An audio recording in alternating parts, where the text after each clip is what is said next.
내가 믿는 예수가 누구인지를 정확하게 아는 것, 우리가 신앙생활에 있어서 너무나 중요한 겁니다. 그러니까 예수를 모르고 예수 믿는다는 것은 어떻게 보면 말이 안 되는 거죠. 내가 믿는 예수, 그분이 누구인가에 대해서 정확하게 말을 할 줄 알아야 돼요.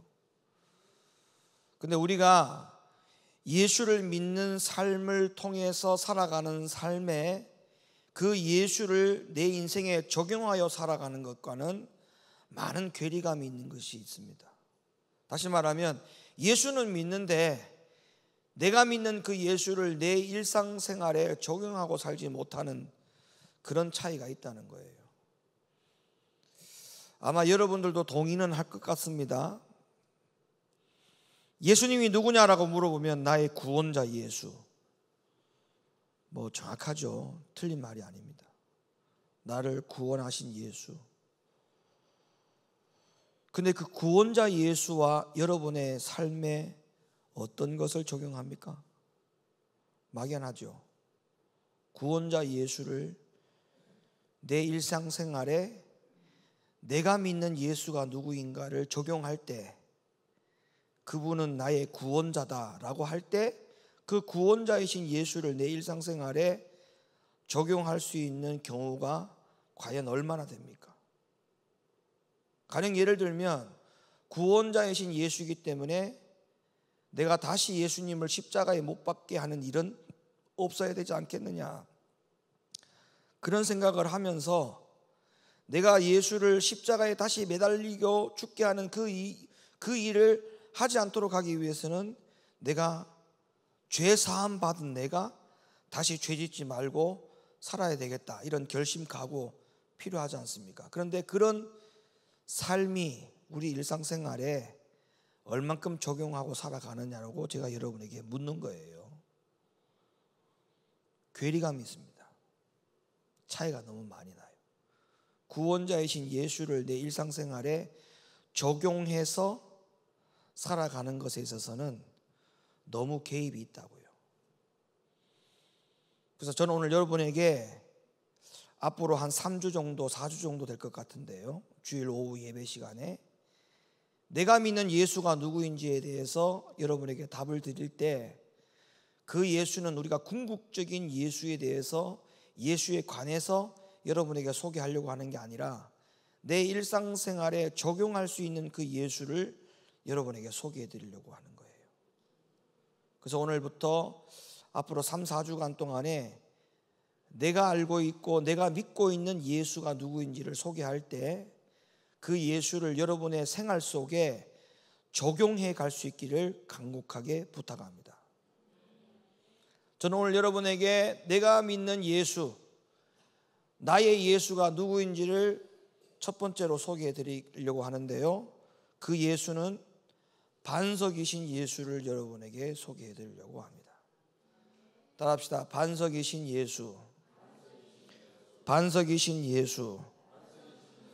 자, 반석이신 예수를 내가 믿을 때 내 일상생활에 그 반석이신 예수를 적용해야 됩니다. 그러면 반석이신 예수를 내 일상생활에 적용하는 것은 두 가지입니다. 첫째는 그 예수가 반석이심으로 내가 피난처가 된다. 답시다. 나의 피난처 되신 예수. 예, 반석이신 예수라는 것은, 그 반석이라는 예수는 우리에게 일상생활에 내 삶에 적용할 때 내 반석이신 예수는 나의 피난처도, 나의 피난처, 이렇게 적용할 수가 있겠어요. 이해가 되십니까? 그 다음에 두 번째 나의 반석이신 예수는 나를 살리는 예수. 나를 살리는 예수. 나의 피난처 되신 예수, 나를 살리는 예수.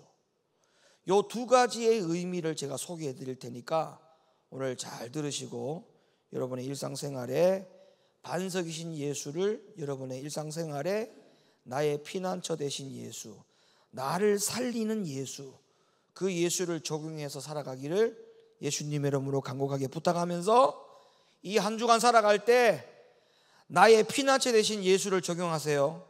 나를 살리는 예수를 적용하세요. 그래야 그 사람이 어떤 예수를 믿는 사람이라고요? 반석이신 예수를 믿는다 이 말이에요. 자, 여기까지 이해가 됐었어요? 이해가 되셨어요? 예. 하루는 모세가 하나님을 좀 보고 싶다고 말을 합니다. 왜 모세가 하나님을 보고 싶다고 했냐면 하나님의 약속을 더 확실하게 확인하고 싶어서 그랬어요. 내가 정말 저 백성들을 끌어내서 애굽에서 데리고 나와서 광야로 들어서서 가나안 땅에 가게 하는 그 일을 하나님이 나에게 맡기신 것이 맞다면 이 백성들과 내 앞에 하나님이 나타내 보여달라고 기도합니다. 그럴 때 하나님이 뭐라고 말씀하시느냐면 출애굽기 33장 18절 말씀 열어보세요. 모세가 가로되 원컨대 주의 영광을 내게 보이소서. 하나님 보여달라 이 말이에요. 그러자 하나님이 뭐라고 대답하시느냐, 그 다음 말씀. 또 가라사대 네가 내 얼굴을 보지 못하리니 나를 보고 살 자가 없음이니라. 하나님을 아무도 본 자가 없다. 나를 볼 수 없다. 하나님 이렇게 말씀하세요. 또 가라사대 여호와께서 가라사대 보라 내 곁에 한 곳이 있으니, 자, 한 곳이 있다 이렇게 말씀하면서 뭐를 지칭하느냐 하면 너는 그 반석 위에 섰으라 이렇게 말을 합니다. 그 다음 보세요. 내 영광이 지날 때, 하나님이 지나가는 거예요. 모세 앞에 지나가는 거예요. 지날 때에 내가 너를 반석 틈에 두고 내가 지나도록 내 손으로 너를 덮었다가 손을 거두는데 그때는 네가 내 얼굴을 보는 것이 아니고 내 등을 볼 것이요 얼굴은 보지 못하리라 이렇게 말을 해요. 그러니까 모세가 하나님 보여달라고 했더니 하나님이 그 누구도, 이 세상에 그 누구도 나를 본 자가 없다. 또한 나를 볼 수도 없다. 나를 본 자는 죽는다는 거예요. 그러나 내가 너에게 보여줄 수 있는 것은 이런 방법을 통해서 내가 너를 보여줄 터이니 네가 나인 줄로 믿으라는 거예요. 그래서 하나님이 어떤 방법을 선택했냐 하면 모세를 반석 위에 딱 세워가지고 그 반석을 깨뜨리겠다는 거죠. 그 반석 틈에 모세가 들어가고 하나님이 모세를 지나갈 때 그 깨진 틈 속에 있는 모세를 가리웠다가 하나님이 지나가고 난 다음에 손을 거둔다는 거예요. 그럴 때에 모세가 딱 봤을 때 하나님의 어떤 부분을 보게 되느냐 하면 하나님의 등을 보게 된다는 거죠. 자, 하나님을 본 자는 다 죽었어요. 근데도 모세는 어떤 방법을 통해서 하나님을 보고도 살았느냐? 그 보호를 받았던 매개체가 뭐였냐면 반석이었어요. 반석. 맞아요, 안 맞아요? 반석이었어요. 그런데 이 반석은 앞으로 장차 우리에게 나타나실 예수 그리스도라고 말씀하고 있어요. 그러면 그 당시에 모세가 반석의 틈 사이에 있었다는 말은 앞으로 장차 우리에게 그 반석은 피난처가 된다는 것이고 그 반석은 우리에게 보호자가 될 것이고, 그렇지 않습니까? 그런데 그 반석은 누구라고 말씀하시느냐? 고린도전서 10장 4절. 다 같은 신령한 음료를 마셨으니 이는 저희를 따르는 신령한 반석으로부터 마셨음에 그 반석은 곧 그리스도라. 그러니까 출애굽기에 나타났던 33장에 나타났던 모세가 반석의 틈 사이에서 하나님을 만나도 그는 살았다. 피난처가 됐었다. 이유가 뭐냐? 그 반석은 장차 오실 누구를 예표하시는 것이었냐면 예수 그리스도를 예표하는 거였어요. 그러니까 반석 사이에 모세가 보호를 받았다는 것은 앞으로 장차 올 예수 그리스도 사이에서 그가 보호를 받았다라고 하는 것을 우리에게 말씀해 주고 있죠. 이 원리로 오늘날 우리가 믿는 예수, 그분이 누구냐? 반석이신데 우리가 믿는 예수가 반석이라고 신앙 고백을 할 수 있는 이유는 뭐냐 하면 바로 이 창세기 출애굽기 33장부터 이어지는 그 반석을 말하는 거예요. 출애굽기 33장에서부터 나오는 모세가 보호를 받았던 그 바위 반석의 틈 사이에 그가 보호를 받았던 것처럼 오늘날 우리도 예수 그리스도 안에 있을 때에 보호를 받는 거죠. 그러니까 예수님이 반석이다. 예수가 반석이므로 내 일상생활에 어떻게 이것을 적용해야 되느냐 하면 예수가 나의 피난처시요 나의 반석이시니 내가 누구를 두려워하리요. 그런 찬송이 있죠. 아무튼 예수님이 반석이다라고 할 때 그 반석은 우리의 뭐가 되시는 예수? 피난처 되시는 예수. 그냥 막연하게 피난처 예수. 왜 반석이 피난처지? 아, 바위가 크니까 그 밑에 들어가면 되겠구나. 이런 생각을 하면 안 돼. 이게 성경을 알아야 이게 의미가 이해가 된다니까. 출애굽기 33장에 모세가 그 반석의 바위 틈에서 하나님을 보고도 그 영광에 가리워서 보호를 받았던 것처럼 그 반석은 고린도서 10장에 가보니까 반석은 장차 우리에게 오실 예수였고, 그러니까 그 반석은 오늘날 우리가 어떻게 적용해야 되느냐? 오늘날도 마찬가지죠.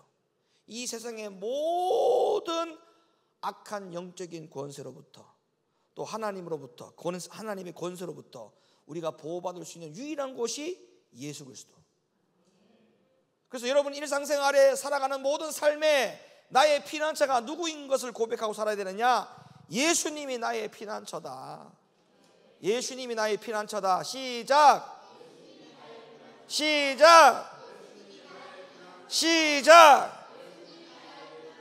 아멘. 만약에 여러분 이 출애굽기 33장에 모세가 바위 틈 바깥으로 튀어나왔으면 어떻게 됐어요? 죽었어요. 얄짭서 죽었어요. 그 깨진 반석 위에 사이에서 가만히 하나님의 보호를 받았어. 그러면 우리도 마찬가지. 예수 안에 가만히 있어야 돼. 예수 바깥으로 튀어나와야 돼. 예수 바깥으로 튀어나왔다가 세상으로 가는 그 즉시 죽어요. 죽어. 그러니까 참새 10마리가 전깃줄에 앉아 있었는데 포수가 총을 땅 쏘았어. 근데 한 놈이 죽었어. 왜 죽었느냐? 어떤 새끼가 죽었냐고 쳐다보다가 죽은 거야. 이렇게. 어떤 새끼가 죽었나 그래. 쳐다보다가 총 맞아 죽은 거야. 가만히 있었으면 살았을 텐데. 똑같아. 반석이신 예수는 나의 피난처 예수. 이걸 경험하고 사는 우리 모두가 되기를 예수님의 이름으로 축원합니다. 자, 그 다음에 시편 78편 가봐요. 시편 78편 15절. 자, 시편 78편 15절 말씀 성경 보세요. 광야에서 반석을 쪼개시고 깊은 수원에서 나는 것 같이 저희에게 물을 흡족히 마시우셨으며 또 반석에서 시내를 내사 물이 강같이 흐르게 하셨다. 자, 이 시내를 내었고 시내가 강같이 흐르게 된 이 역사가 어디서부터 나온 거예요? 원천이 반석에서 나왔죠. 그럼 또 제가 강조합니다. 이 반석은 누구라 했어요? 예수 그리스도. 그러면 예수 그리스도 반석에서 시내를 내사 물이 강같이 흐르게 했다. 그러면 반석이 예수죠. 그러면 예수의 몸이 깨진 거죠. 쪼개진 거죠. 그거는 예수님이 죽으신 것이죠. 십자가에 죽으시는 상징적인 것을 말씀하죠. 그러면 예수님이 반석에서 깨사 반석이 깨졌다는 말은 몸이 깨졌다. 그럼 몸이 깨지고 난 다음에 우리들 가운데 물이 강같이 왔다는 말은 예수님이 반석이신 예수님이 죽으시고 나서 몸이 깨지고 난 다음에 죽으시고 부활하셔서 우리들 가운데 누가 오셨나? 성령이 오셨죠. 그죠? 그 성령이 물로 지금 예화가 된 거예요. 성령이 물로. 아시겠어요? 그러면 오늘날 그 반석이신 예수가 몸을 깨뜨려서 우리에게 물을 냈다는 말은 예수님이 죽으셔서 우리들 가운데 누구를 주셨다? 성령을 주셨다. 성령의 은혜의 물을, 성령의 샘물을, 생수를 우리에게 허락하셨다. 그렇게 우리가 해석을 할 수가 있겠죠.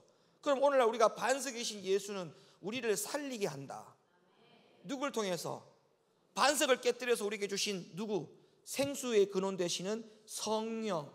성령을 통해서 우리는 살 수 있다 없다? 있다. 그래서 요한복음 7장에 가봐요. 요한복음 7장.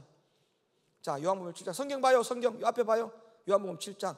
명절 끝날 곧 큰 날에 예수께서 서서 외쳐 가라사대 누구든지 목마르거든 내게로 와서 마셔라. 나를 믿는 자는 성경의 이름과 같이 그 배에서 생수의 강이 흘러나리라 하시니 이는 그를 믿는 자의 받을 성령을 가리켜서 말씀하셨잖아요. 그러니까 생수가 누구예요? 성령이에요. 생수가 성령이라고요. 그럼 반석을 깨뜨려서 시내가 되고 시내가 강을 이루었다. 이 생명의 물은 누구를 말하느냐? 성령을 말하는 거예요. 성령. 그러니까 나의 예수가 반석이신 예수, 반석이신 예수, 그 반석이신 예수를 내 일상생활에 적용할 때 두 가지를 적용할 수 있다. 첫째, 나를 피난처 되신 예수. 그 바위 틈 위에 숨어서 바위 틈의 은혜의 보좌 안에서 우리가 살 수 있다. 보호를 받을 수 있다. 그 다음에 반석이신 예수는 나를 살린다. 왜? 반석에서 뭐가 나와? 생수가 나와. 그 생수가 뭐라고요? 성령이라고. 여기까지 이해가 되면 아멘. 그러니까 우리는 이 반석이신 예수, 그럴 때 두 가지를 우리 일상생활에 적용해야 돼요. 피난처 예수, 성령을 통해서 내가 사는 역사가 일어나는 예수. 아시겠습니까? 여러분에게 반석의 예수이십니까? 그러면 여러분이 피난처가 되신 예수가 그분이 맞아요? 여러분을 살리는 예수가 그분이 맞아요? 자, 고린도서 12장 가봐요. 12장 다시. 우리가 유대인이나 헬라인이나 종이나 자유자나 다 한 성령으로 침례를 받아 한 몸이 되었고 또 다 한 성령을 뭐한다? 자, 성령을 마신다라고 표현했잖아요. 왜? 성령이 뭘로? 물로, 생수로 우리에게 비유하기 때문에 성령을 마시는 거예요. 이사야 48장 21절 여호와께서 그들을 사막으로 통과하게 하시던 때에 그들로 목마르지 않게 하시되 그들을 위하여 바위에서 물이 흘러나게 하시며 바위를 쪼개사 반석을 쪼개사 예수님의 몸이 쪼개서 물로 솟아나게 하셨다. 예수님의 몸이 쪼개져서 거기서 성령의 생수의 물이 나왔지 않습니까? 그걸 지금 우리에게 비유하고 있는 거예요. 그런데 우리가 여기에 해당되면 안 돼. 어디에? 신명기 32장에 해당되면 안 돼요. 자, 신명기 32장 열어봐요. 자, 그러한데 여수룬이 살찜에 발로 찼도다. 네가 살찌고 부대하고 윤택함에 자기를 지으신 하나님을 버리며 시작. 다시 시작.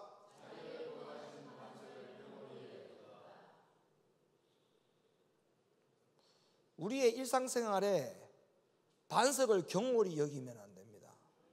다시 말하면 예수가 나의 피난처 되는 것과 예수가 나를 살리는 것이 이것이 믿어지지 않고 적용되지 않는 것, 이 자체가 반석을 경홀히 여기는 거예요. 그러니까 이번 한 주간 동안에 여러분들이 다 살아서 오셔야 돼. 왜? 일주일 동안 예수가 피난처가 되셔서, 반석이신 예수가 피난처가 되셔서 사셨기 때문에 그 증거를 보여야 돼요. 그리고 다 살아서 와야 돼. 왜? 반석이신 예수를 통해서 우리가 다 마셨잖아. 성령으로 마셨잖아. 성령으로 마신 상태에서 여기 와야 돼요. 에?